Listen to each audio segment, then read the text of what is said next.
Our second speaker today is Justin Mordessa. His requested time is 5 to 7 minutes. His evaluator will be Jeannie Maiselier. And one of these days I will say that without stumbling. Jeannie, thank you. Justin will be completing project number 2 in the Advanced Communicator Manual entitled The Entertaining Speaker. The project teaches us to utilize entertaining material from sources other than from our own personal experience in support of a central and serious message. The title of Justin's presentation is Real Life Hero. Please join me in welcoming Justin.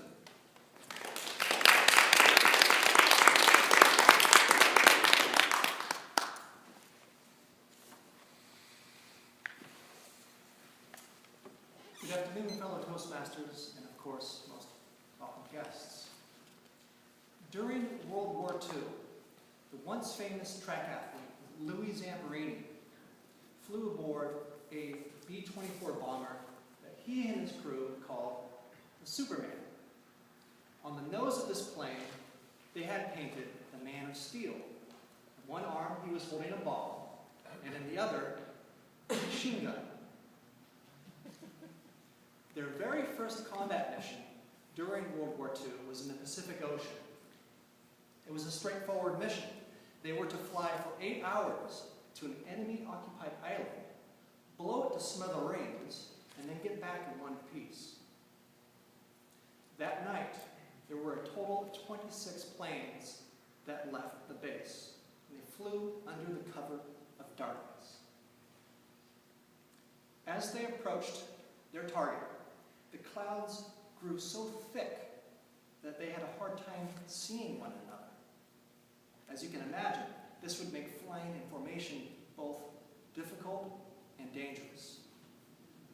Furthermore, they were instructed to not use their radios because the enemy would then be able to detect them. They flew on in darkness, in silence, and in uncertainty. The experience must have been extremely visceral. Finally, the call came. This is it, boys. And the planes began to dive below the clouds. Superman, which carried Louis Zamperini, was in the back of the formation. Just as they got above their target, he, in his small compartment, opened the hatch and the bombs began to fall. The ground below them exploded in red, white, and blue flames. When the final bomb had fallen, Louis signaled to the pilot, "Bombs away!" And the pilot jerked the plane upwards and shot them up out of the island. This generated so many G-forces that the hatch, which had not yet been closed, was wedged into an open position. So now, they were faced not only with the challenge of evading enemy fire, not only did they face having to fly back through those black clouds and avoid smashing into their friendly planes, but now they had tremendous drag being generated.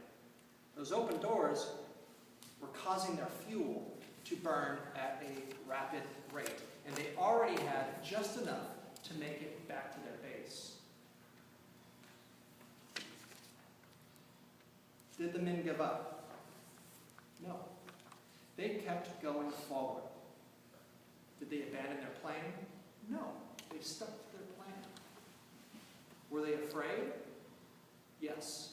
We know that because of written testimony. Their first engine ran out of fuel just as the runway appeared many miles away on the horizon. The second engine failed just after they landed the plane. The final 2 engines ran out of fuel as they pulled into the hangar. Everyone else back at the base thought that they were dead. Either they were shot down or lost at sea. When they arrived, they were lauded for their bravery as heroes. Ladies and gentlemen, this story pertains to you. Because you, like Louis Zamperini, are real-life heroes. Allow me to explain. Christopher Reeve, the actor who played Superman in the motion pictures, once defined a hero as someone who, despite weakness, self-doubt, and not always knowing the answers, goes ahead and overcomes anyway.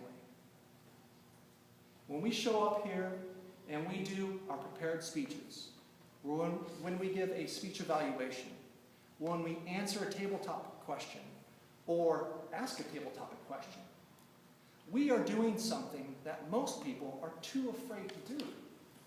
The number one fear, if you Google it, is public speaking. More people are terrified to do what we do than they are of dying or even going to the dentist.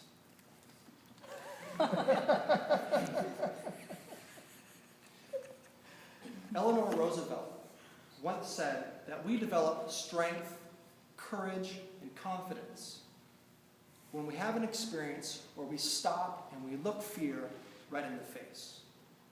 We do this at every single meeting. That's why we are here. We deal with the butterflies that are flying in our stomachs. And like Mike Balda says, we're just teaching them to fly in formation. We do what other people are too terrified to do, and we benefit from that. On this flight, this journey, and this mission of overcoming self-doubt, of overcoming fear, of enhancing our communication and leadership abilities, we face challenges and uncertainties, just like in the real world. But ladies and gentlemen, like the crew aboard the Superman, we will not back down and we will not give up. We are Toastmasters. We are heroes.